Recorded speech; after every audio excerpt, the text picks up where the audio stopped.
The VO Meter. Measuring your voiceover progress. The VO Meter is brought to you by VoiceActorWebsites.com, Vocal Booth To Go, PodcastDemos.com, Global Voice Acting Academy, and IPDTL. And now, your hosts, Paul Stefano and Sean Daly. Hello, everybody, and welcome to episode 34 of the VO Meter. Measuring your voiceover progress. We have a great show today, some fantastic guests, and some cool things to talk about. We'll start off with our current events, but first, here's a word from our sponsor, VoiceActorWebsites.com. As a voice talent, you have to have a website. But what a hassle getting someone to do it for you. And when they finally do, they break or don't look right on mobile devices. They're not built for marketing and SEO. They're expensive. You have limited or no control.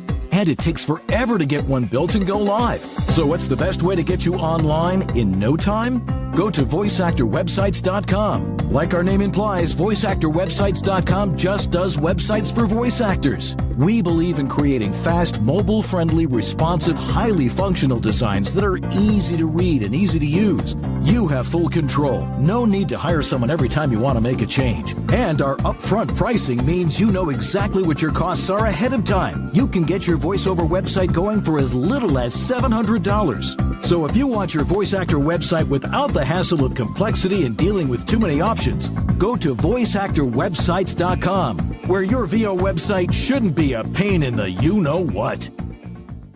Thank you very much, Voice Actor Websites, for being our sponsor, and we are so happy for everything you do, and I know where I'm going to turn to when I make my new website. So, up next, we have our current events. Anything new with you, Paul? Yeah, quite a bit, actually. We talked about in our meetup group, our voiceover Vanguard group a couple of weeks ago, how several of us feel like we're going through a midlife crisis. I think one person actually said those words. I'm not quite to that point, but I have been reevaluating my voiceover career and how to approach things. And what I've decided is that I need to chase the money, basically. So I've been doing a little bit of everything and still do and still plan to, but I'm going to focus primarily on audiobooks while those are providing me some sustainable work, because it's by far the genre where I get most of my work, and I've been pretty successful at it lately. So that's what I've been focusing on. And recently, actually New Year's Eve, right before the new year, my new book, The Happiness Paradox, that is done by best-selling author Richard Eyre, came out. And that has done really well so far. It's been a couple of weeks, and it's sold over 20 copies, which may not sound like a lot, but I have books I've done 2 or 3 years ago that have sold less than that. So it's off to a good start, and I'm excited about that. And then I have another book in the can, so to speak. All the recording is done. I'm waiting for the rights holder to approve it. It's called The Falls, and it's a supernatural thriller. That's pretty exciting.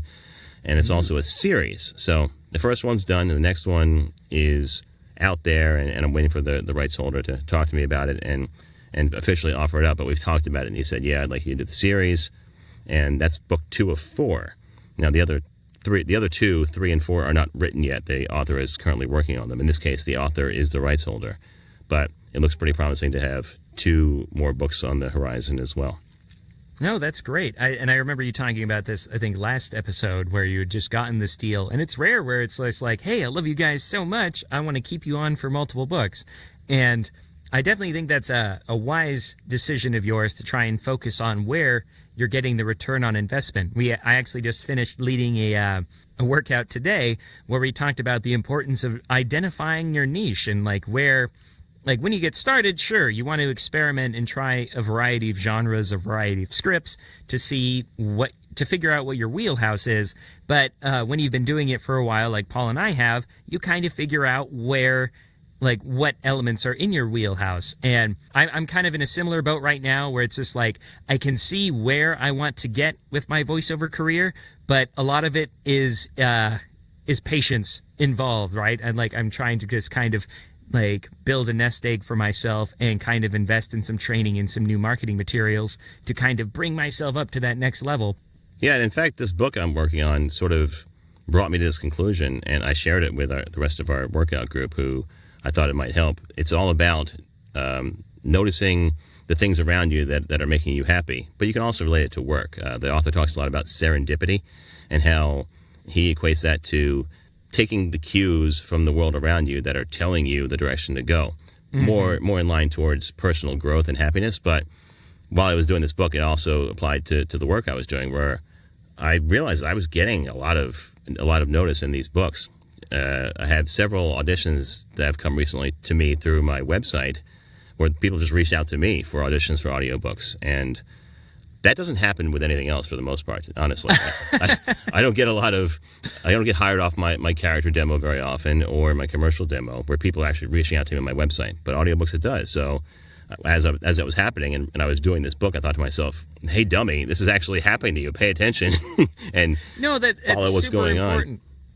That's wonderful. And I mean, like, I don't know where your opinions fall on it, but like, you shouldn't have any shame in being a good audiobook narrator. It's a very specific skill set as far as VO goes, and one that not a lot of people are good at. Like, I know, like, I even do, like, similar projects, long form. The bulk of what I do is, like, corporate or documentary narration stuff. And even me, I'm like, I can do hour-long projects, but 12-hour ones is difficult. So, yeah, it's not something I don't like doing. And don't get me wrong, if it sounds like I'm saying I don't enjoy doing it or there's a stigma attached to it, it's not that. It's just that it's the first thing that I had success with, and that should have been my clue 3.5 years ago. But because I've been chasing all these other types of VO, just like you said, to sort of find my niche, because I didn't really think I knew what it was, I've done a lot of workout groups. I was supposed to do one tomorrow, actually. I was supposed to go to Philadelphia to do an in-person workout with Everett Oliver and a bunch of the Philly meetup group.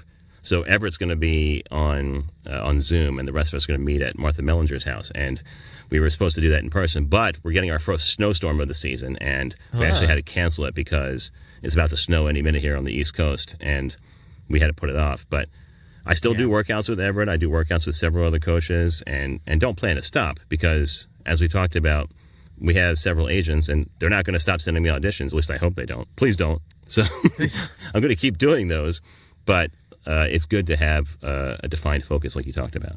So, yeah, and it's great because, I mean, it's important every couple of months or annually to kind of sit down and reassess. Like you said, where am I getting the bulk of my income from?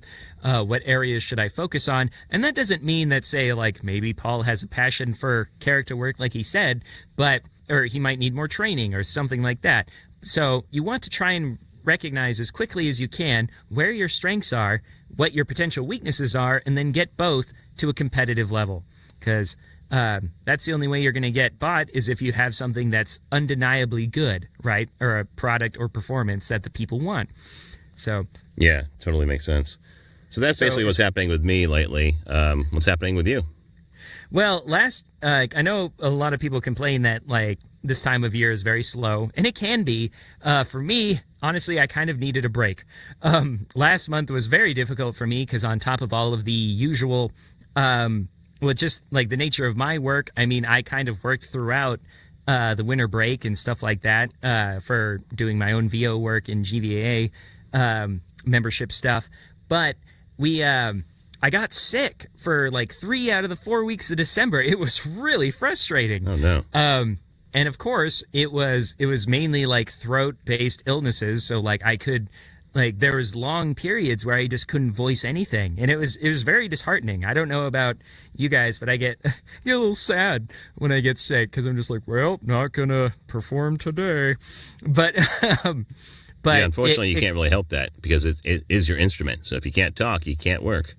Yeah, and there's like, and we know all the shortcuts, right? I mean, like my pantry is loaded with throat coat tea, and I have vocal sprays that I like and all that stuff, but none of it is a good substitute for rest, right? Rest and recovery. So some things that I did do to fill the time, I figured out everything in my business that I could be doing other than voicing actual stuff. I researched some more. I reached out to potential clients, heard back from some potential clients, so that was good. And figured out, like, kind of went over my expenses for the year, figured out what my goals for the year would be. So there's definitely things that you can do during your downtime to sort of make it feel like you're not just sitting on your laurels in case you're just ridiculously sick, because I had a couple of days where I'm just like, I can't do anything. And sometimes you just have to listen to your body. And like, if anything, I feel like I was kind of just burning way too many candles, trying to be there for family and friends and try and get all my work obligations done. And so you have to, like, self-care is very important, right?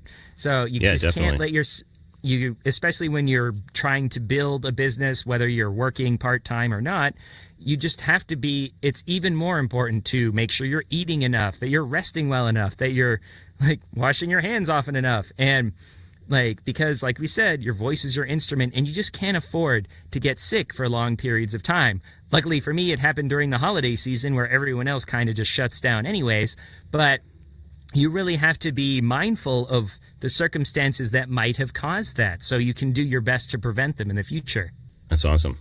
Awesome that you're feeling... Even in sickness, we can learn. Right, exactly, because most of those things you mentioned, I still have to do to close out 2018, and haven't really done any of it, which is a problem. It's all right. You still got 3-ish months. Yeah, exactly.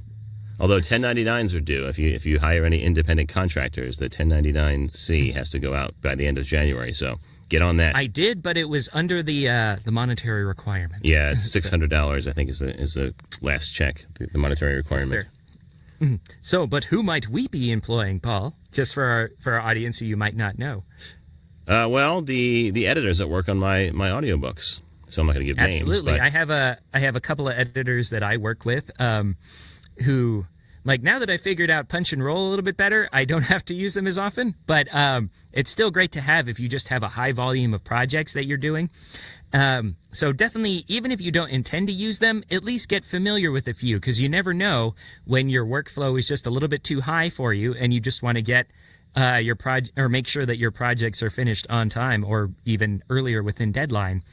So those might be expenses that you might have to pay out for. You might be working with an audio engineer or someone like that to sort of dial in your studio sound. So that would definitely fit if you spend that $600 towards that, or even paying someone like Joe Davis at Voice Actor Websites to help you get a new website up.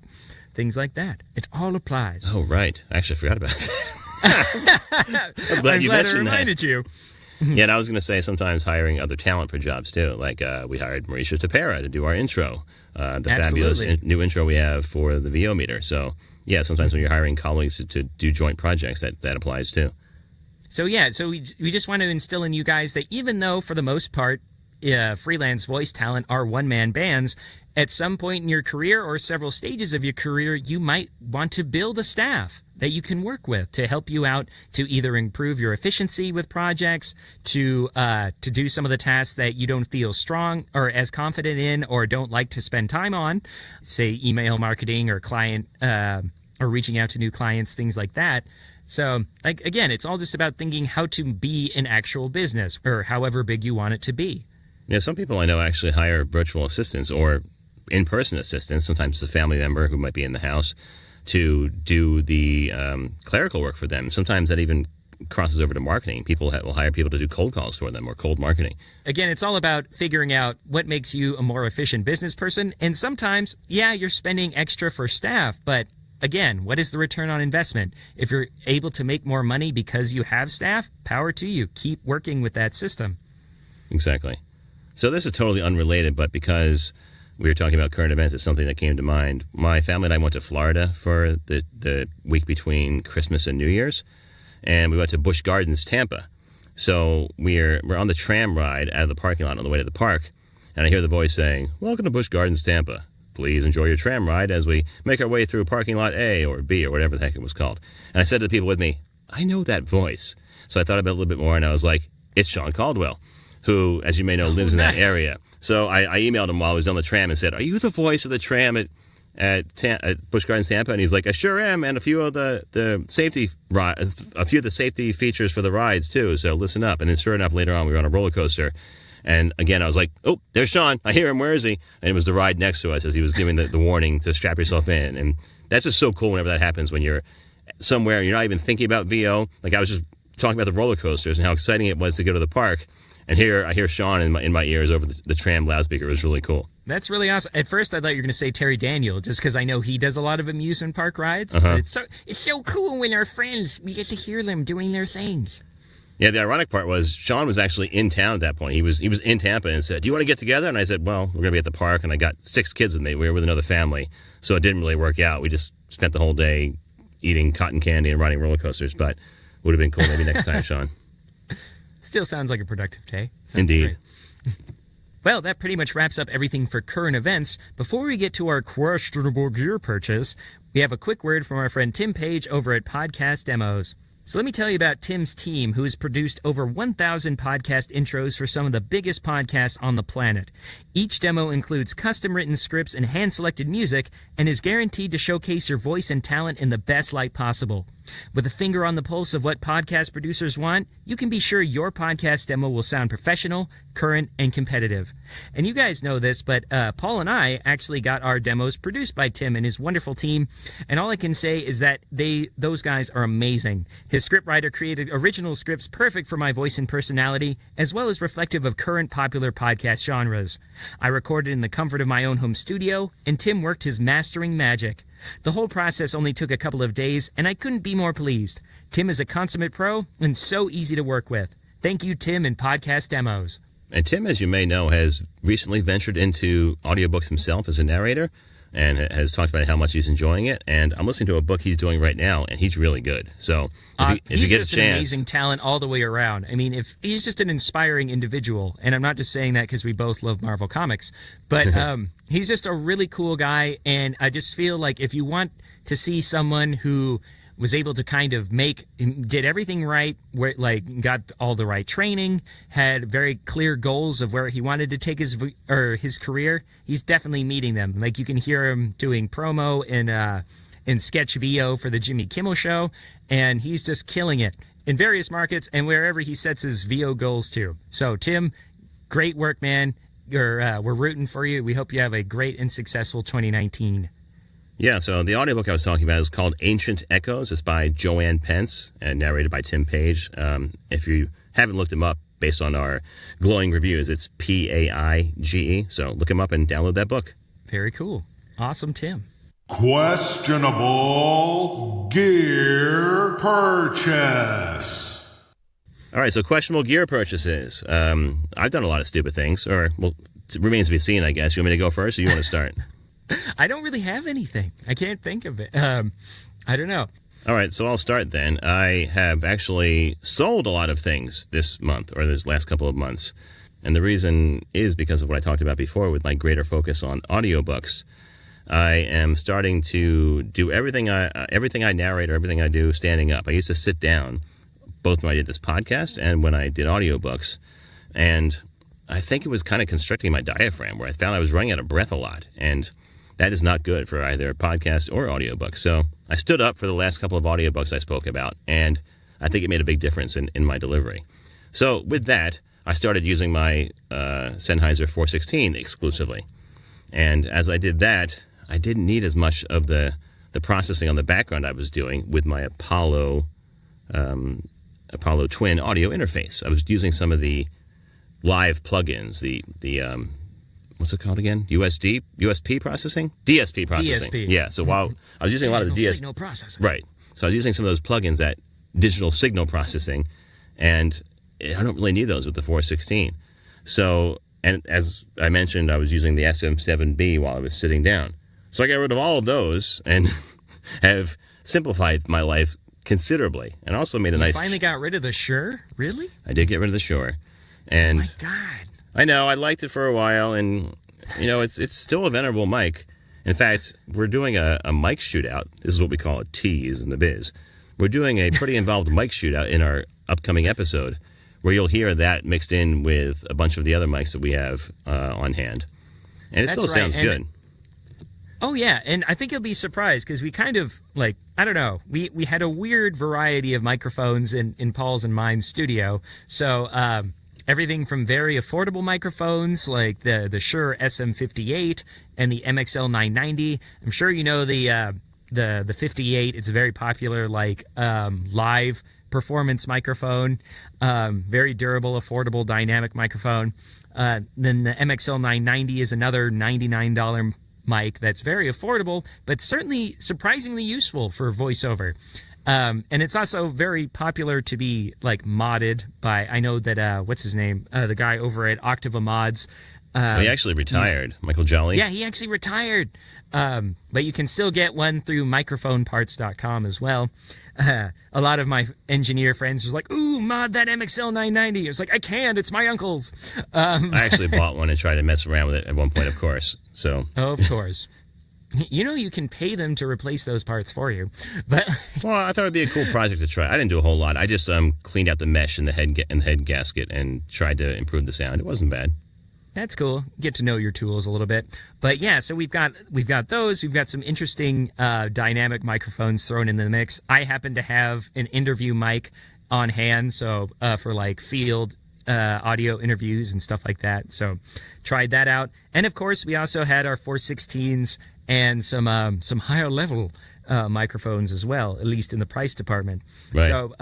So both those videos are out now. We actually both did videos to showcase it. And if you're so inclined, go check those out now and let us know what you think. And then you'll have the full shootout in an upcoming episode.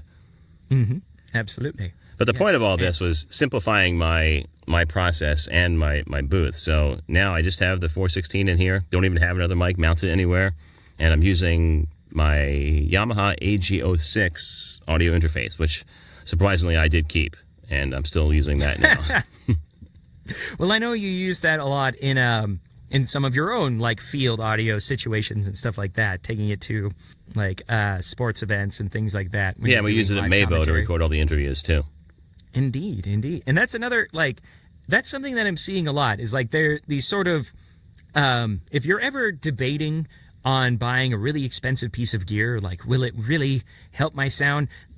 I'm seeing more and more people with like say just a nice industry standard mic like the TLM 103 or the 416 and a really affordable interface, something in the $150 to $300 range. So while it's important to have like sort of aspirational goals with the kind of gear and setup you want, I think people are finally discovering that like the financial barrier to entry with a quality sound is much lower than you might think. Yeah, and I matched those sounds pretty closely. I sent it to you and all of our friends at the VOV, where I did the onboard DSP processing with the Yamaha and what I was using with the Apollo and the 416. Mm-hmm. It was almost indistinguishable in my mind. Wow. It's crazy. Yeah. And that, I mean, like, keep in mind, folks, this is like a $150 or there's like a $200 interface versus like a $700 interface. Mm-hmm. So, like I said, the proof is in the pudding. So yeah, questionable gear purchases, not so much, but maybe smart financial decisions. That's not as catchy. I know, it's sensible gear purchases, right? Yeah, there we go. But for me, I actually, you guys know a few episodes ago, I finally got my own dream microphone, the Gefell M930. Something that was really fun about doing the mic shootout for me was like really getting to put this through its paces. And I got a lot of compliments on it. So I was just like, oh, thank God, I justified the decision to get it. But are you using it now? No, not now. I think maybe next episode I will. But it's just a beautiful microphone. It's very different. Like some people compare it, like saying it sounds very similar to the Neumann TLM 103, and I'd say they have similarities about it in the level of clarity and in the super low noise floor that they both have. But they have their very own distinct sound. I loved how the Neumann sounded on me, but like I said before, I was not a huge fan of the shock mount it came with. The mic itself is surprisingly heavy, which, I mean, the build quality, you want that kind of like confidence in it. But it's also, despite that heaviness, that weight, it's still very fragile. You would never want to drop it. It had this wonderful, like, rich, almost, I was telling my friend, it had a really ballsy sound to it. But, like, it sounded great.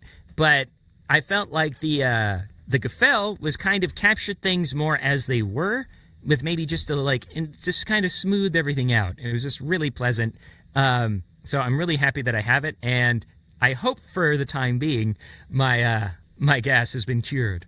So, speaking of questionable gear purchases and sort of slimming down your audio chain, we have a VO meter stick / questionable gear purchase from one of our listeners. But before that, a quick message from GVAA.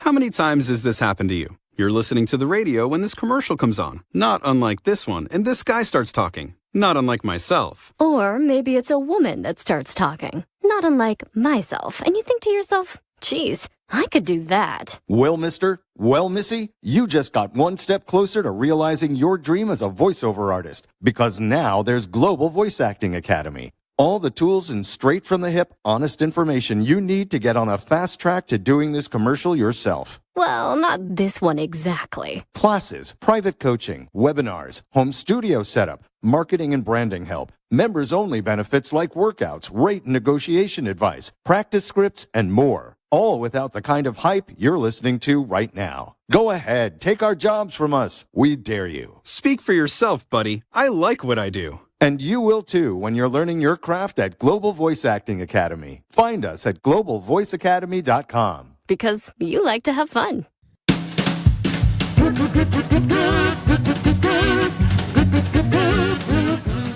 Hey everybody, it's time for the VO meter shtick. What did he say? It's time for the oh, never mind. The VO meter stick? Oh, got it. Hey everybody, this is Curt Bonnem here, and this is my questionable gear purchase. Sorry, I had to. Anyway, I was in the mood for a new mic. I think it's because I've had this microphone of mine that I'm talking on now. It's a Mojave MA201 FET. I've had it for about 6 months, and I really loved it when I got it, and got a great deal on it off of eBay from an engineer that only used it in an animation studio. It was in perfect condition. Got it for $400, a few hundred off of the new retail price, and I really liked it. But I think over the past 6 months, I sort of got ear fatigue listening to my own voice through it and started to pick apart every little thing and decided it wasn't right anymore. I'm looking at frequency charts and saying, oh, I'm pulling out frequencies that it's boosting, and maybe this isn't the right mic for me. So I decided I was really interested in the Sennheiser MKH416. Everybody knows it's an industry standard. A lot of big pros use it. It's in a lot of studios. I actually used it at the SAG VO lab to do all my commercial spots that I recorded for my demo, and I thought that'd be great. Unfortunately, it was out of my price range. I just really couldn't afford that right now. So I decided to take a look around and see if I could find anything comparable that would be something I could afford. And I stumbled upon a YouTube video comparing the 416 to a Rode NTG2. And it was done in a professional sound studio, highly controlled environment, matching gain levels, no effects, no compression, nothing, raw audio. And to my ear, they sounded the same, practically. And I thought, fantastic, this mic is way cheaper. I can try this out and maybe get what I'm looking for. So I went and looked around online and decided on eBay. I found a deal for $199 new, no shipping charges. Discovered later I could get it brand new from BHP Photo, I forget what it is, for $179, but we won't talk about that. And I pulled the trigger and got it. While I waited for the seller to get back to me to ship it. It took about 5 days, and in that time, I started looking around again and found a cheaper one and decided, well, I'll go ahead and get that and try and cancel my other order, which I couldn't, or I'll just sell one, and I ended up pulling the trigger on that. So then I had 2 NTG2s on the way to my house, and I got them on the same day. Very excited, headed into my studio here and hooked one of them up right next to my Mojave and decided to do my own, mic shootout for my own sake. And pretty much immediately realized how much better my Mojave sounded. There was a marked difference in their sound. Not to say that the NTG2 is bad. It sounded good. It just didn't have the resolution or the crispness. The Mojave seemed a lot brighter, more detailed, also warmer. I did a shootout that I posted on a few of the FB pages, and everybody pretty much seemed to agree on that the Mojave sounded better. So here I am with 2 NTG2s that I now am going to get rid of. I don't really need another mic right now, and since it's not working for me and I'm not going to be doing field work with a shotgun at any point soon, I think I will probably have to just go ahead and sell them, so I can take that money and put it to good use in something else, like some X sessions at VO Atlanta, or maybe a ticket to APAC or something like that. So that was my questionable gear purchase. And I know now to be a little more careful, and I'm going to just keep loving on my Mojave, which actually sounds fantastic, and I'm very happy with it. So thanks all, love the VO meter, and hope to see you all in the new year.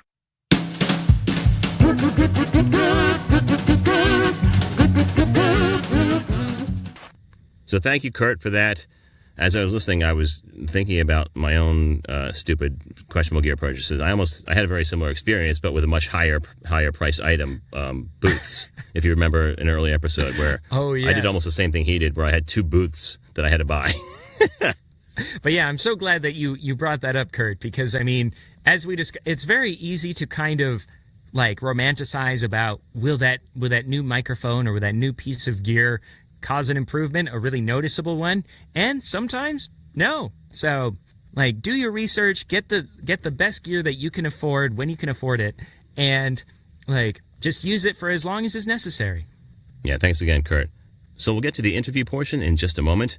This time we have 2/3 of the voiceover collective. We have Brad Venable and Tim Friedlander, and we'll get to them right after a word from our sponsor, IPDTL. So if you don't know, IPDTL is the cost-effective ISDN replacement. It's great for interviews like the ones we did with Brad and Tim, outside broadcasts, and voiceovers. There's no special hardware or software required. It works anywhere with an internet connection. There's monthly or annual subscriptions, and it runs in the Chrome web browser. The best part is it just works. So without further ado, here's the interview with Brad and Tim.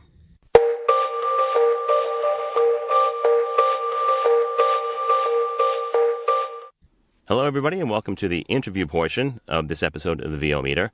We are honored to welcome 2 stalwarts of the Los Angeles voiceover community who have also taken upon themselves to do something to make it easier for working pros to practice their chops and hold up the industry standards that are so important to the VO world. So let's welcome first Tim Friedlander and Brad Venable. How are you guys? Hey there. Very well. Well, thanks for joining us. I know that it was a bit of a struggle to get going today because Tim is actually with Sean in person in Washington. Guys, how's the studio out there? It's really nice. Yeah, this place is awesome. Yeah, it's a place called Binary Recording. I've actually come here before for some of so we're in more of a control room, so if there's some echo, I apologize. But anyway, so I came up here for some narration work one time, and the guy was just great. It's like he's open 24 hours, and like I sent him an email at like midnight begging for openings today, and he's like, "Oh yeah, it's fine, just come by." Hey, and like he even remembered me too. It was nuts. That's awesome. Yeah, it's a place I actually grew up here, and I had never been here in the 20-something years I lived up here. I never came to the studio until I moved to LA and came back to Washington. And then came to the studio, and it's actually in a barn. I drove up and I sent Sean a text. I'm like, is it in like a big red barn looking thing? And it is awesome. It's very awesome. Cool, and it was so crazy because I remember I think it was like 2 years ago. Like Tim and I had reached out to each other. I was still in Japan, but I had seen him mention something about Western Washington University, which is where I went to college. I was like, dude, you went to Bill, and there was just like Bromeo and Broliette from then on. So. And here we are back in our old college town. That's right. Causing trouble and painting the town red. Yeah. That's awesome. Well, the barn's already red. The barn's already That's right. red. That's a good point. That's awesome. I'm so glad we could make that work out. Yeah. So, guys, why don't you start by telling us a little bit about yourselves and how you got started in voiceover. Who wants to go first? Tim, go ahead, buddy. Okay. Hey, thanks. Well, my name is Tim Friedlander. I am from Bellingham, actually Mount Vernon, Washington, but we're in Bellingham, Washington right now. I actually started in voiceover in about 98, 99 or so in Seattle, studying with a coach in Seattle called, her name was Veronica Weichel, and she was kind of the only coach that I knew of. And my dad actually was in theater, and he kind of tracked her down for me, and that's how I kind of got into voiceover. But, you know, obviously the differences between 98, 99, and here we are in 2018 are substantially different.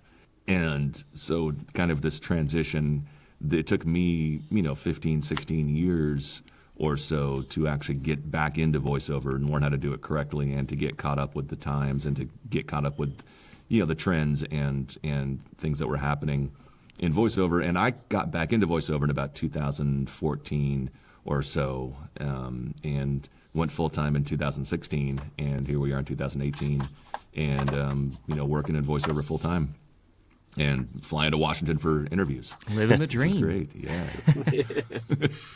And Brad, how about you? Well, I'm Brad Venable, and I grew up in the hotbed of voiceover activity that is Eastern Oklahoma. And I say that with tongue firmly in cheek, so much that I could probably bite it every other word. Or poke through, yeah. Yeah. About the biggest claim to fame is the fact that Carrie Underwood and I grew up in the same hometown, and her mom was my fourth grade teacher. Awesome. I always say that because, she played softball with my sister growing up. And so it's so fun to see her be successful. And I'm like, you set that bar so high. It's like, all I need to do is just be the second most, remarkable person from my hometown, and I'm great. So what's funny about my way into this industry is that it's, Tim already said it. It's funny because I made a comment the other day to some folks I was working with about, like, how panel discussions go, especially with these really hardcore established people who are wonderful and awesome in their given area. And they're like, tell us about how you got started. And they go, well, in my day, and I'm kidding, but it's like they talk about how, things were in the early 80s and in late 80s and early 90s, and getting started when there was literally like 35 people in the industry. And I'm like, that's great. It's awesome to hear. And it's really great for the people who are totally lay people and just interested in voiceover as a construct and a concept. But it doesn't help you at all, because how you get started in the 80s and 90s is so not how it happens now. Yeah. But and thank you for saying that, Tim, because, if you didn't say it, I probably was going to say, yes, when I got started, this is not how you do it now, just so you know. Absolutely not, no. What's funny is that there are some things that I did getting started that I actually would say are a good thing to get started. And I was a huge fan of, every cartoon on Earth, as people of a certain age are now, and nerds in general, of course. And I was a huge fan of, the G.I. Joes, the Teenage Mutant Ninja Turtles, the Transformers G1, and all this other stuff that was like just integral parts of it, and found out that there was this really, really just wonderful fan community that took a whole lot more of what we knew as cartoons, like Transformers specifically. And what my good friend Daniel Ross and I did this together just to preface it, which is really great. And they have these fan dub projects where they take Japanese versions of Transformers cartoons that never made it over here and are never going to see the light of day in an official English release, a dub almost like anime. And so they basically took all of the sound effects and the music beds and stuff from various, iterations of Transformers and made a complete audio track, almost like Riff Tracks does when there wasn't such a thing as MST3K for the longest time.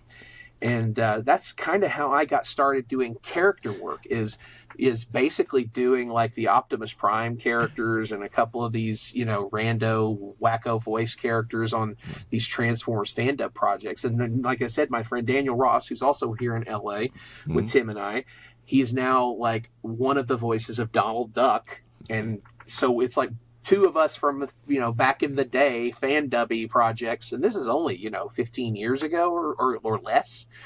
But, I got started with live announce, really, if you want to get technical. The fan dub stuff was like, oh, this is the fun stuff that I'm going to learn how to do character work, or I'm going to teach myself, or I'm just going to face plant, whatever. But I did live announce for sports.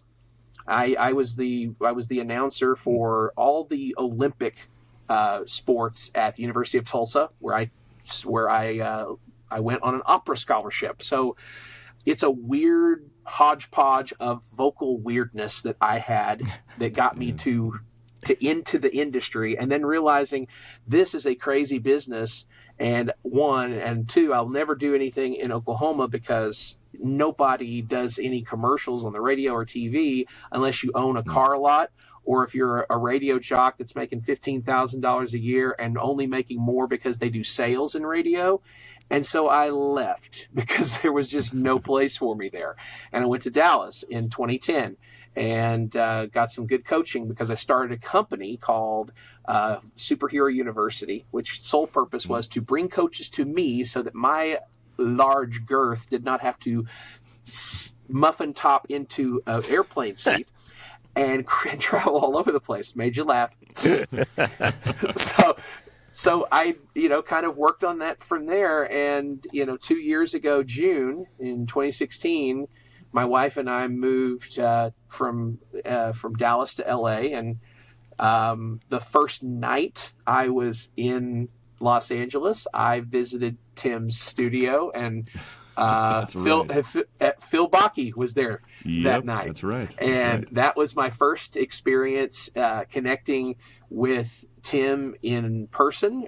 Jay had connected us, through the collective and stuff outside of that. But it's been just kind of like a whirlwind ever since. It's crazy how it's, just taken off, in so many ways for us. I didn't know about the live announce stuff. Did you know we actually had an episode on that a couple of weeks ago? Because that's how I started as well. You mentioned it, I read or I scanned it. I didn't listen to the episode, but I knew that it was a thing, and so I was like, I'm definitely going to mention this because that's going to be one of those "I'll be damned" kind of moments. Yeah, exactly. mean you guys didn't thoroughly research our podcast before you joined, but so funny story, Brad. I actually found out about you from your VO Superhero website, and the funny story is I wanted VO Superhero to be my business name. So I mean, like this was back when I was getting established, and I was like, but first off, love the site, love the comic book appearance and everything like that, but I was just like, but dreams deleted. But now that I know you, I'm like, that URL's for sale if you want it. Oh, okay. I'll keep that in mind. I'm kidding. I will eventually get rid of it, but I don't know. It's just one of those things. Or, there's too many things going on here now to keep that thing going as a thing, Absolutely. We've talked about the importance of just kind of being, like, marketing yourself as yourself, like a Brad Venable VO versus VO Superhero or whatever else. Yep. But there was just so much gold in your guys' stories that I wanted to unpack that a little bit before we moved on to the next question. Because both of you said you see these industry pros with 20 or more years of experience, and we actually had an episode recently where we went to a comic or anime convention, Otakon, and so many of them are like, would start their stories with, well, you can't do it like I did, or it's just, we're aware now that that's not. Thank goodness. The avenues for entry are different now, and it's not really relevant. It's great. It's more important to learn about the kind of the skills and the mindset and the general the attitude of these people that help them be successful, rather than exactly how they went about it. Yeah, agreed. Yeah, there's so many, and it's. I think one of the things that we're at right now is that there are so many different ways to get into it. There's so many different opportunities, so many different ways to make your own avenues into this. And I've been saying this for the last couple of years, is that we're in the VO Wild West right now, and that there's, if you have, there's not. Yes, there are still certain do's and don'ts and things along those lines, but for the most part, if you want to do it, do it. Try it. If you have an idea, try it. If it doesn't work, there's no governing body of voiceover that's going to tell you what you can and can't do. Mm-hmm. And so I think that kind of opens you up to different ways of getting into voiceover, different ways of creating content, different ways of getting heard that you couldn't have heard. Even 5, 6, 7 years ago, I think that weren't as available as they are now. Absolutely. And Brad, I'm actually really glad that you brought up fan dubbing, because I know that it's kind of like, it's not thought of very highly in the professional VO community. And I can understand why. There are a lot of like amateurs and hobbyists who want to do it. But in the same vein, like there's fewer opportunities for better character practice, and you're practicing being part of a production team. So those skills are useful. And it's definitely like, if you're interested in it, it might be your only way to practice or get involved with it until you can afford to invest in training and things like that. So exactly. I think as long as you go in with that mindset of practice, rather than like, I wouldn't want to send anything that you're doing. Like, I wouldn't advertise that to agents or anything. But like I said, you could build connections, and who knows, maybe the person that you did a fan dub with became a producer or a caster, and they want you back. Yeah, and on that same along that same note, the assistant that you're dealing with now, the person getting you coffee, whoever it is in the studio, they're going to be the agents in a couple years. They're going to be the ones who are going to be making the new content. They're going to be the ones who are hiring you in the future. So, be respectful of everybody that you work with, regardless of where they are in the chain. Especially people at the bottom of the totem pole. Yeah, and that's just general. I think just general respect, but know that it's things. I'll use this as an anonymous example, but somebody that I first met in 2014, who I've crossed paths with over the years, came across and, very blatantly and personally insulted a group of voiceover talent that I was with, and has no idea that they did this. And years later, this is somebody that, when I cross paths with, I don't really care to engage with because of something that happened 4 years ago, because it was a bunch of newbie talent that, that we were nobody. We were just a bunch of people in the corner of a room talking, and somebody decided to come up and, either show off or something. And now all of us who were in that room are working actors who are now peers with this person, who are now sharing opportunities and now, crossing paths with this person. Or withholding opportunities. Or, ingratiate them very, very nicely into a community. So it's very easy to forget that this is a people-centric business. And very often we work in isolation, but we work with people. So whether that's in person or online, just be respectful. Don't be a douche. Yeah, nobody likes douches. Yes. Well, Tim, you mentioned when you were a newbie, some of the things you observed. Let's talk about that a little bit, because a lot of our audience, honestly, is still people getting started in the business. What are some of the mistakes you think newbies make when they're getting started in the business? I think the biggest mistake I have seen recently in the last few years, and I think this is with the rise of some of the online, of the movement to the online opportunities, is that people think that it's going to happen faster than it is going to happen. They expect it to be, well, I've been doing this for a year and I've done 50 auditions and I haven't booked anything and I'm just going to quit. And that is, you're just getting started. You've got another few years of doing this. And then I think also, I think it's one of the things that I say in the workout groups that we run is I love y'all, but get out of here, go somewhere else. And I think, it's great to have like a coach or somebody or a home place to work with that people know you.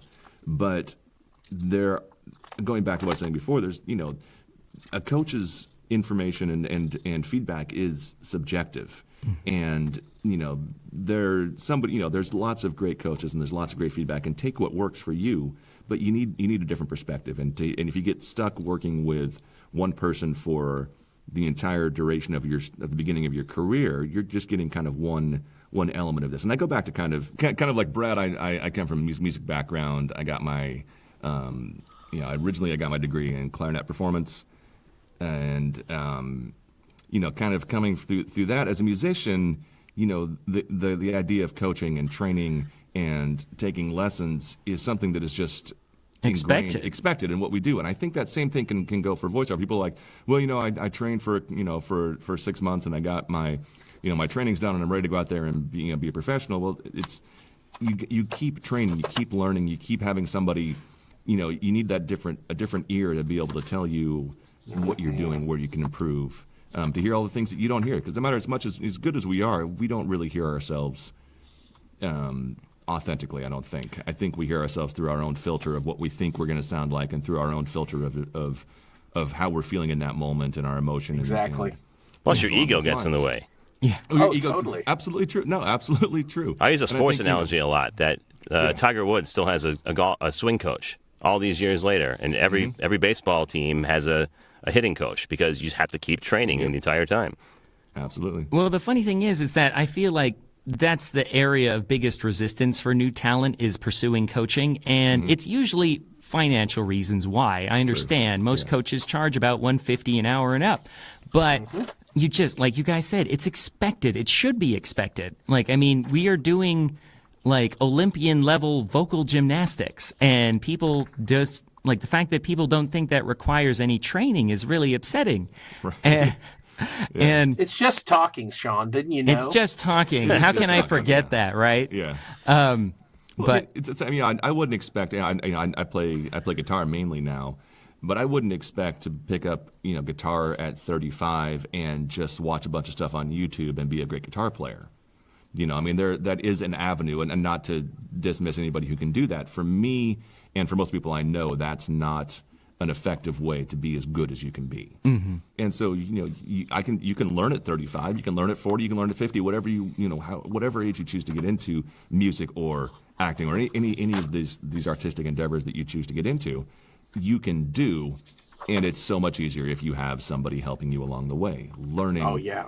Passing along all that information. I use this as like, the best example that I use is like, great. I'm learning how to play all these scales, and I'm playing what I think is a D major scale, but the entire time I've been playing the D7 scale, and I've been playing it for years, and I sound so great, but it's the wrong scale, and it takes one person to walk in and go, oh, in 3 seconds I go, oh, sorry, you're missing that one note right there, and now all of a sudden you're going to be booking all those jobs because now you can play the right scale when you thought you were playing the wrong scale. Mm-hmm. Yep. So, like, long story short, why coaching? Objective feedback. Yeah, absolutely. Yeah. That's when I moved to Los Angeles 2 summers ago, I kind of made it a point of pride for the first year I was here to take a class or attend an event every single week. And the only reason that didn't happen. Yeah, and that was, and a lot of people would say, okay, that's a bit much. And it's true to a degree. It was a bit much, especially poor Charlie Adler, who I love, who's my father in this industry. I mean, I'm not kidding. He's VO dad to me. Last time I went to his class, I guess it was probably May of last year, 2017. He's like, and I can't repeat what he said. He's got a mouth on him. Because he walks into a room and sailors run out screaming. So, but he was like, "What are you doing here?" I'm like, "You're my safe space. What can I say?" And he's like, "Well, you need to get more dangerous." So, that's brilliant. Coaching is everything. Everything. I did that in 2015. I worked with a coach every week in 2015 for the entire year. But yeah, to put things in perspective, some people actually recently asked me to lead a workshop on choosing a voiceover coach. And I had done some research in preparation for it, and I was like, wow, over the years, I've been with 30 different coaches, either just like one-day events or they weren't all like extended periods. They might have found out about them from various things. But yeah, it was amazing. And like, for me, it was more about just kind of exposing myself to as many different perspectives as possible. And just because I freaking love VO, I want to learn as much about it and be able to experience different perspectives and different genres. Because, I mean, not everyone's good at everything. Yeah, absolutely true. And you need that different perspective of other people. And then, and you need, kind of this goes to kind of the education side of things, I think, which Brad would chime in on this as well. Is that you need, not everybody explains things in a way that everybody understands. And I think it's, I come from education as well as music. And I think it's being able, kind of the secret to being a good teacher is that you need to be able to explain the same thing 500 different ways so that 500 different people can understand it in exactly the same way that you understand it. And being able to explain something of like, well, I just do it.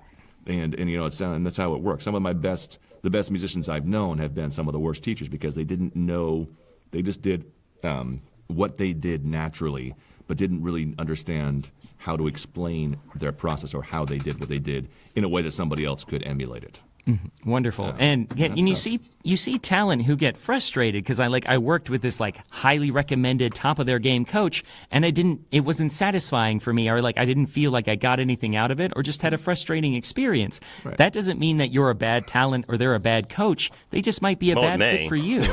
Well, it may. I mean, it very well may be that. Given the benefit of the doubt, guys, this is a positive. This is a glass half full podcast. Yeah. But that's the thing. It's it's important to try, and don't feel like you have to be married to this coach if you're not feeling like you're getting the most out of it. Yeah, absolutely. So now there's a glut of voiceover coaches available. So whatever your snowflake educational needs are, you can find someone. Right. You can, and along those same lines, explore, ask people who have worked with them, find somebody who works for you, because not every coach is going to work for you, and there's nothing wrong with that. There's nothing wrong with that. It's not same thing. You go to college, you're in high school, people are like, oh man, my favorite teacher is this person. And you're like, God, I hated that person. They were the worst. How could you like that person? It's who you connect with, and. Are they a better or worse teacher? Well, for you, they were a better teacher, and for somebody else, they were a worse teacher. So it's, don't be afraid to move on if, who you're working with doesn't give you what you need. And along those same lines, just because somebody comes highly recommended does not mean they're the right person for you. Absolutely. Awesome. So that took a really interesting turn on the importance of coaching. But I love that we're all on the same page. It is important. And like I said, there's lots of opportunities to do it or to try different coaches in more affordable ways, like maybe at a workshop or a webinar or a digital product or our convention. So there's lots of different. Maybe at a weekly workout. Oh, maybe at a weekly workout. Hey, wow. You know what? That's a great idea. Maybe we should look into that. we should check into that. Speaking of weekly workouts. Speaking of, you two have, along with Jay, have started yourselves a weekly workout to do the exact thing we're talking about. Get working pros to hone their craft and get some practicing. Can you tell us a little bit about how that started? It was in direct response to the substantial changes of the industry that happened last year. In August or so, with some of the consolidation of the big players in the game. There we go. And diplomatic, bringing it back. One of the things that disappeared, or that we thought was going to disappear, was this opportunity to do these online workouts that was offered by one of these companies last year. And going back to education, I come from education. Brad comes from education. I just finished my master's in education about a year and a half ago. And so for me, I know I can bring the education side of things. There's no way that I could compete, that any of us could compete against the juggernaut in, helping, in posting jobs and trying to find work opportunities. But I sure knew that we could compete with them when it came to education. Brilliant. That's true. So we took that component of it that we knew was missing, and which, unfortunately or fortunately, we were absolutely right. As soon as this consolidation happened, the education portion disappeared, and the online workouts disappeared instantly. Not even hey, they're going to go away. It was like they're there 1 week, and the next week they're gone. Yep. And so, we kind of jumped in. I think we heard about the change at about 7, 8 o'clock in the morning, and by noon, I had the website domain, and by the end of the week, we had already started talking about it and advertising and had the first mock-up of the website done. Yep. And we went live, I think, about 3 weeks after that, which is something, it had been in the back of our mind, something we've been talking about, that at least Jay and I have been talking about for about a year, but no reason to do it when there was opportunities out there already. And as soon as that opportunity disappeared, we knew that we could step in and fill that void. And it's been great. It's been challenging. It's been exciting. It's been frustrating. It's all these things that you do, with, hey, let's do it. Great. That was our plan. How? Well, we'll put it together and see. It sounds like our works. podcast, actually. Yeah. That's how we started that. No wonder we get along so well. Yeah, absolutely. And going back to what we said before, it's the Wild West. I mean, who do you have to get authorization from somebody to do a podcast? Do we have to get approval from somebody to do an online workout? Do we have to get there again? Going back, this isn't to say that just go out there and run over everybody and do exactly what what you want to do, regardless of what maybe some of the social conventions of voiceover may be, but that there are, if you have a good idea, you see an opportunity, you see something is there, do it. After a thoughtful research and after a thoughtful feedback. Research, absolutely, yes. Take your time, but like you can put it together. We didn't go. We definitely consulted with agents and people who had been guests before with talent to see if this is something that they would be interested in. I did a mock-up and had a few people run through it to see, hey, is this going to be beneficial? Is this better than what was happening before? Is this going to be more bulkier than what it was happening before? And, we're here a year later. We're still running. Actually just posted, our newest workout yesterday, which went live. We try to do it every week, but it's, life gets in the way, work gets in the way. We can't always find a coach that's available every week. We do our best to try and do it every week if we can, but, it's also something that we do for the community. And I say free time. I don't know when any of us have free time, but in our made time. We make time for this, but it's also something that we do because we know that it's needed. Well, how does it work exactly? Because not all of our audience, I'm sure, is familiar with it. And if they want to get involved, tell us a little bit about the process. Sure. Well, it's voweeklyworkout.com, and what we're trying to do is give people a chance to be heard and to try something and have an opportunity to get heard on a regular basis, which if you're not in LA, New York, Chicago, some of the the large areas where there is a bigger community, it's a little difficult. It can be lonely, it can be isolating. And I mean, it can be isolating in LA. I was in LA for 12 years before I even knew that there was anybody else in voiceover in LA, which is just insane. But what we do is we have a special guest each week. It could be a casting director, it could be an agent. A lot of who we have are agents. That's a lot of who we have our connections and friendships with. But we post up a script or a variety of scripts. You get to download that script. You get to read one or two takes of that, upload it back to the website, and the guest director will listen and provide feedback. Very cool. And after that, then everything gets posted on an archive page with everybody else's reads, everybody else's feedback. So you can go and listen to what other people did. If you got a specific feedback that said, hey, try doing this, you can find somebody who read it the way that you wanted to read it, listen to what they did. Or if there's, somebody gets, I think one of the greatest things is somebody gets feedback on something that you've been doing. And you listen to them and you go, oh, okay, well, I hear what you're talking about. Now, I hadn't heard it when I did it, but to hear somebody else do that, now I understand what you're saying. Man, that's huge. I love, because a lot of people are so focused on improving their own performances that they forget to listen to others and to learn from the interaction of them and the coach, or maybe just being around another talent, be like, wow, that was a really great technique. I should pay more attention. Absolutely. And I think that you can learn more. This goes for any of the workout groups that we do in LA and all the classes that we go to. You get your 10 minutes or so in the booth, use the rest of those 3 hours and learn.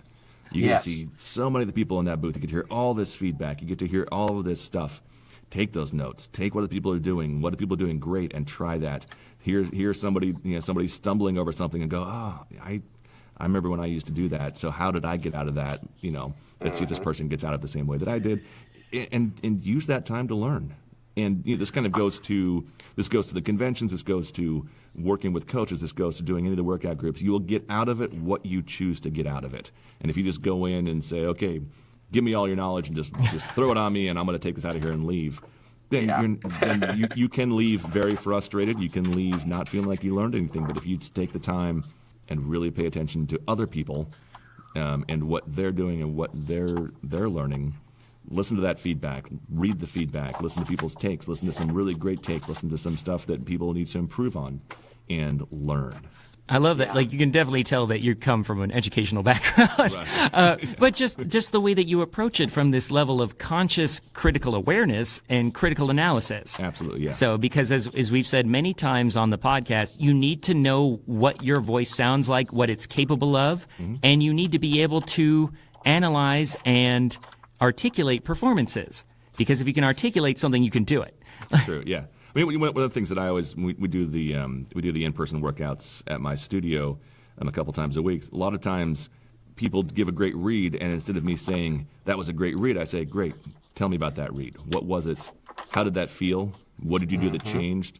What did you do? Explain to us why that read was different. I know why it was different. I want you to explain to us why it was different, so you can articulate what it was that you did to make it different." And going back to kind of one of the earlier questions about one of the mistakes that newbies make. I think one of the biggest mistakes people can make is just going into this passively and not, like one of the things that I found is the very first convention I went to, which was Voice 2014, was how insanely friendly everybody is and welcoming. And we always say like, "Oh man, the voice of people are so nice." I keep waiting for that to change. It's been 4 years now. Yeah. It's not changing. We're all, everybody is, everybody's nice, everybody is helpful, and everybody wants to help. But if you just sit in the corner and expect things to come to you, it's not going to happen. You have to go out and make it happen. Yeah, it's just like, okay, I've signed with an agent. Now I'm just going to sit back and wait for the phone to ring. That's the same attitude that gets you at subsistence at best, honestly. I mean, if that, yeah. Yeah, if you're lucky that. But then again, there's also the mindset of, okay, an agent is going to take 10% of what you do. You need to be doing the other 90% of the legwork. Yes. So, I mean, that right there to me it changes the mindset completely to, oh, they're the gatekeepers to the work opportunities, but you need to be doing things too. And make it a partnership. Just so that whole idea, Tim, everything Tim said, it's like we're straight in a parallel line. When it comes to the approach, I know that I would never have been able to absorb as much stuff from workouts and workshops and seminars and everything if I had been passive and I only go in there to go, I'm going to do this. I'm going to try to wow them, and then I'm just going to sit there on my phone the rest of the time. I mean, what's the rule, Tim? When you walk in, phone's down. Put down your phone. Yep. Put down your phone, or at least let us know that you're taking notes on your phone. Yeah, exactly. That's now, because I lead a lot of workouts too through Global Voice Acting Academy, and even Paul and I will occasionally work out together, but. Anyways, like I get so frustrated when I see people who are obviously like muted but practicing their next take. Yes. And and I'm like, that's great. I know you want to do a good job, guys, but you're no longer present and you're missing out. Yes. And I love that you brought up the word gatekeeper, Brad, because I feel like, and this is going back to that sort of antiquated idea of how you get in, like we don't view ourselves as gatekeepers to our own careers. Like we always assume that like someone else is going to get us in, to give us access. And like agents do give you access to jobs that you might be unable to find on your own, but that doesn't mean they do all the work for you.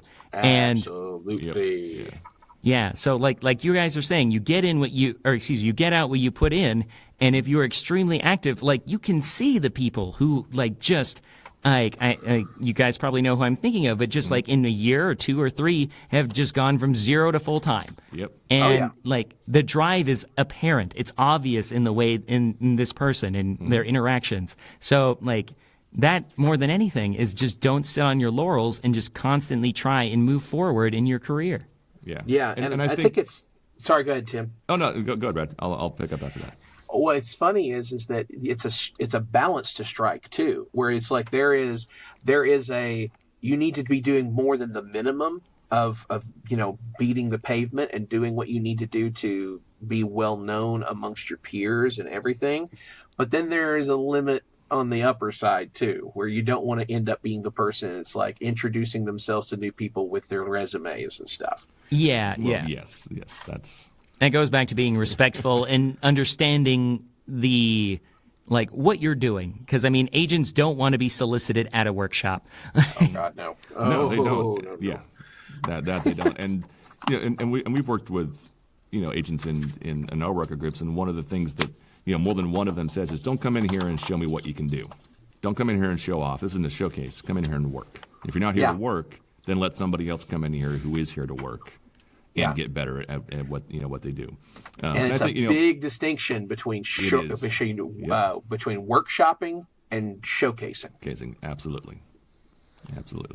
Well, and agents can see that, and casting directors can see that, and people know. And it goes back to that, VO is a collaborative effort. It's not, you're not the star of the show. And if you're going in this for fame or recognition, then stop. It's not for you. Your job is to help give agents, casters, directors what they want. And so, there's a partnership there that you need to respect. Very much so. Mm-hmm. Well, Tim, you talked about your workouts having the phone be checked at the door. You're talking about the in-person workouts at your studio, Soundbox LA, right?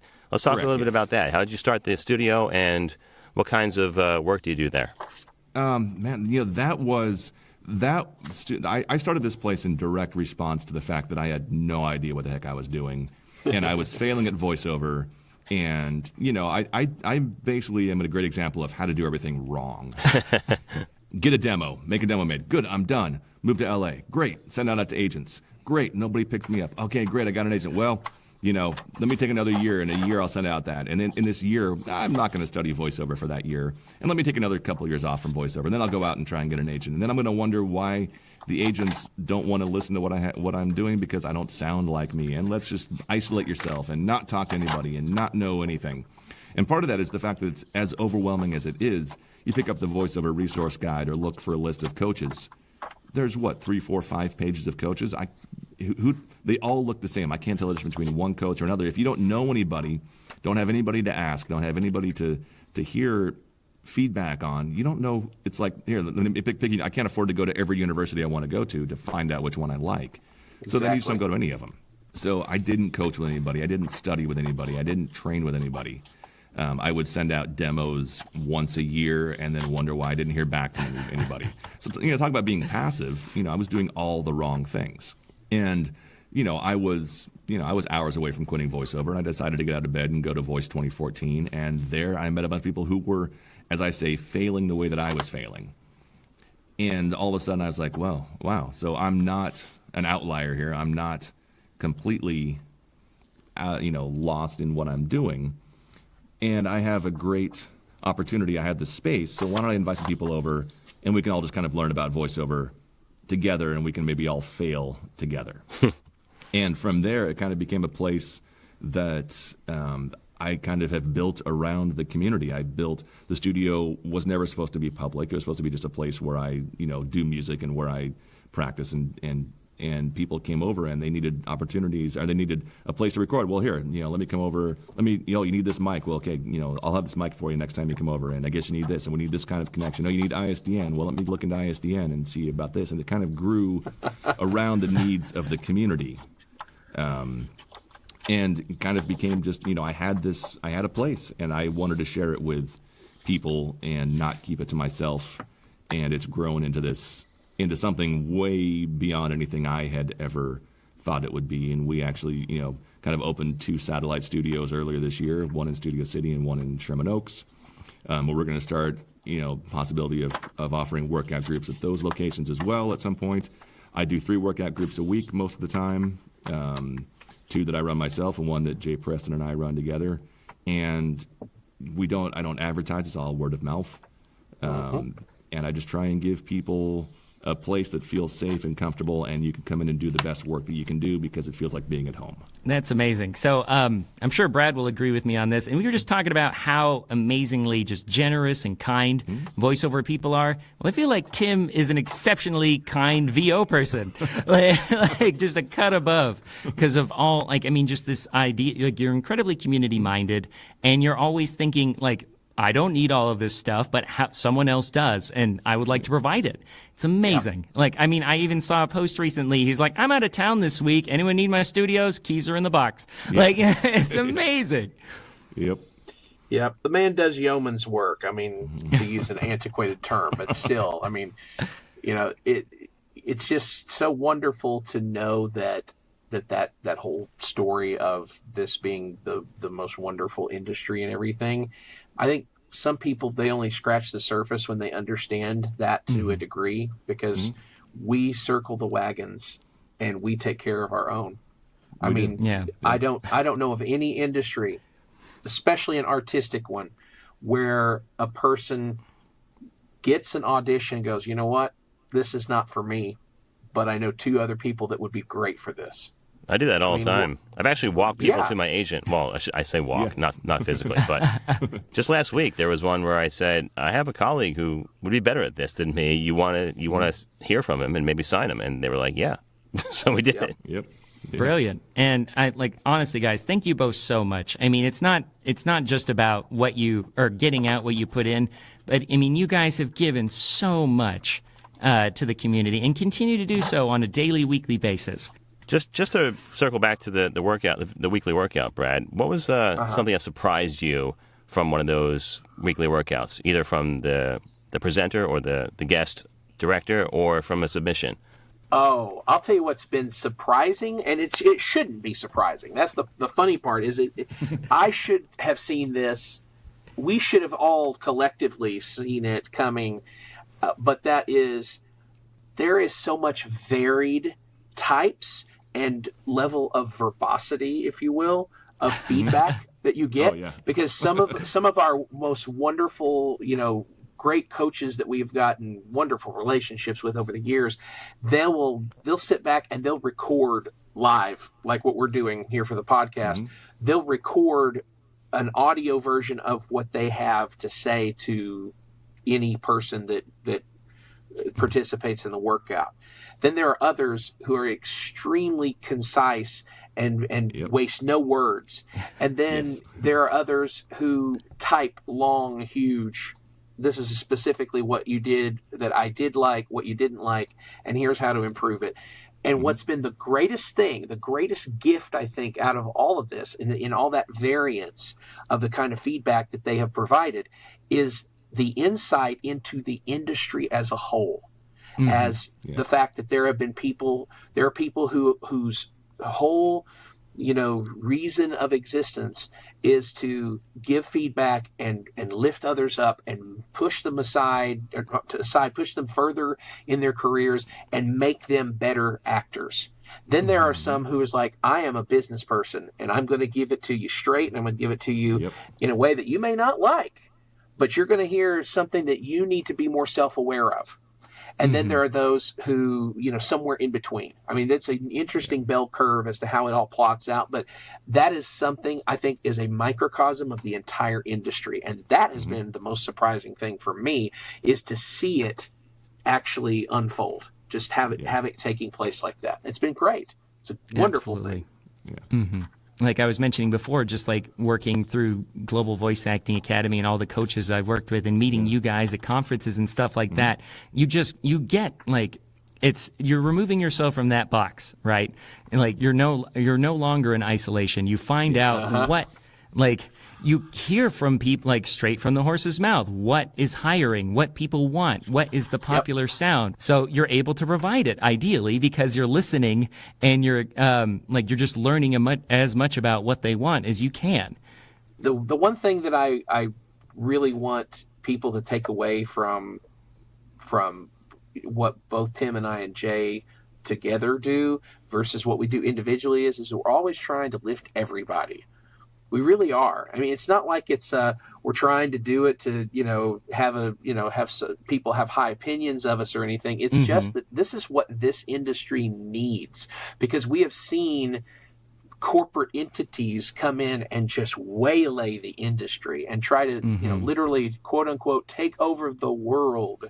I mean, it's like a real live version of Pinky and the Brain some days, and that's not necessarily a good thing.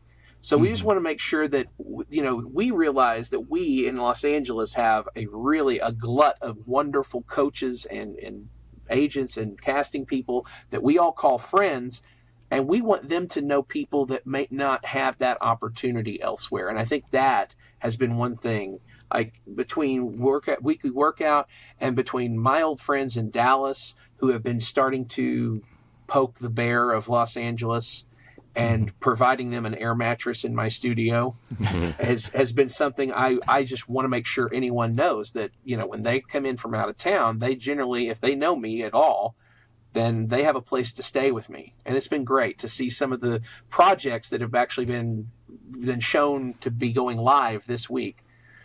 Something that, one of my friends did, she just announced this week.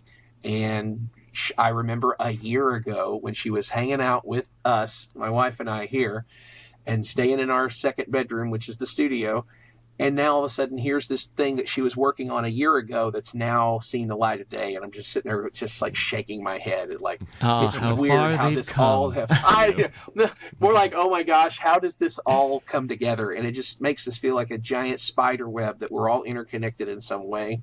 Mm-hmm. And I just want to make sure that we do whatever we can to make this industry a better place and not a worse one at all. Well, you guys are certainly putting a Herculean effort forth in that regard. I mean, honestly, one of us is for sure. Tim is doing that. You're all greats, but honestly, guys, I feel like you're definitely kindred spirits. I love I'm so happy to hear you, and you can hear the joy in your voice from recounting people you've worked with succeed and excel, and yeah. It's amazing. He's tearing up on me now, big softy. But I mean, honestly, I've felt for a long time that the biggest tool we have in maintaining and hopefully improving the voiceover industry is education. And you guys are providing that in spades, and you're really bettering your part of the voiceover world. So thank you both so much, or thank all of you guys. Before we go, tell us where people can find you if they want to hire you as a voice actor, or if they'd like to participate in the weekly workout. Well, the weekly workout is voweeklyworkout.com. And you can sign, all the information is on there. There's a login section where you can sign up, and when you sign up, you get an email with all of the information about how it works, why we put it together, and kind of our goals with that. And then to find me online, it's just timfriedlander.com, and it's Friedlander like Friedlander. Well, I'm not going to revisit the weekly workout because Tim made it more than clear where to find us there, but voweeklyworkout.com. And you can find me at bradvenable.com. That's VEN, like Venn diagram, but with one N, able to do things, or at atlastalent.com. One of the two. All right, thanks, gentlemen. We really appreciate you being here. It was a fantastic discussion. Tim, thanks for making the effort to come to a studio in Seattle or Bellingham. Hey, I had to drive farther than he did. He did drive farther. Yeah, but you work here. Sort of. And we're going for burritos afterwards. It's a labor of love and laboritos. Nice. Well, hopefully we'll see you soon. I see what you did there. Yeah. Miss I you like guys. portmanteaus. I miss you, man. Definitely. And thanks again.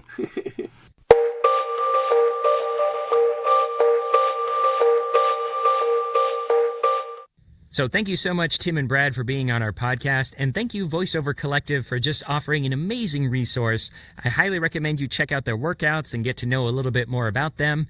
So you can find them at thevoiceovercollective.com or at their Facebook page, VoiceOver Collective. It's a wonderful community. It's a great place to network and work out with your peers and just kind of practice those performances and maybe even get your ear in front of some very worthwhile casters. So thank you guys so much for being a guest on our podcast. As you might have seen in sort of the promotional video teasers for this interview, Tim actually came up to, Tim and I actually recorded on location in a place called Bellingham, Washington. I actually used to live up there when I was going to college. I was visiting my family that week, my brother and his family. And Tim actually had grown up there himself in a neighboring city. So he came up for the afternoon and we recorded at a studio that I've worked at the wonderful Binary Recording Studios in Bellingham, Washington. Thank you, Bob Ridgely. And we actually used sort of... We weren't in the actual studio per se. We were in the kind of live room. So we used the VOMO, the voiceover mobile booth, from our good friends at Vocal Booth To Go. So, Vocal Booth To Go's patented acoustic blankets are an effective alternative to expensive soundproofing, often used by vocal and voiceover professionals, engineers, and studios as an affordable soundproofing and absorption solution. We make your environment quieter for less. So thank you so much to Jeff over at Vocal Booth To Go for supplying us with that VOMO, and thanks again, Tim, for coming up. It was so great to meet you in person. Yeah, thanks to both Brad and Tim from the VoiceOver Collective and VO Weekly Workout. We really appreciate their time. The interview was really great. Well, that wraps up this episode of the VO Meter. Measuring your voiceover progress. Come join us next month. Like we said before, we have that epic mic shootout where we get to try over about a dozen different microphones at various price ranges, various polar patterns, just some really interesting choices. Some other upcoming guests we have are Sarah Jane Sherman, casting director, marketing guru, VO marketing guru, Celia Siegel, and Peter Dixon and Hugh Edwards from Gravy for the Brain. Lots of good content coming up over the next couple of months. Very cool. So don't miss an episode, guys, because we'll keep churning them out as the year goes by. So that's it for this episode of the VO Meter. Measuring your voiceover progress. Bye, everybody. Bye. Thanks for listening to this episode of the VO Meter. To follow along, visit us at www.vometer.com. VO Meter is powered by IPDTL.